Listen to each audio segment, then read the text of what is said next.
紅色旅遊，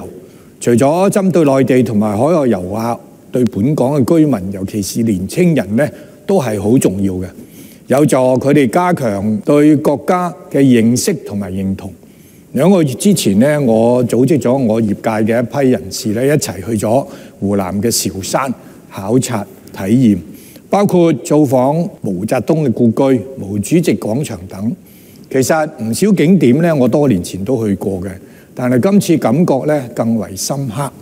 包括重新設計嘅毛澤東紀念館，喺內容鋪排啊、善用科技同埋多媒體方面都落咗唔少心思，大大咁提升咗參觀者嘅興趣同埋了解。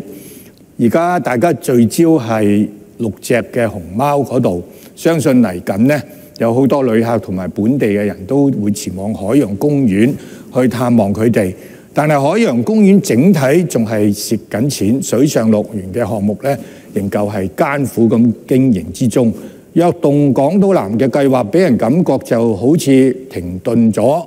我希望政府唔會貪新忘舊，掛一而漏萬，淨係掛住發展北都同埋熊貓熱潮，而忽略咗整個港島南嘅發展，以及如何令到海洋公園長遠係可以自負盈虧呢個初心。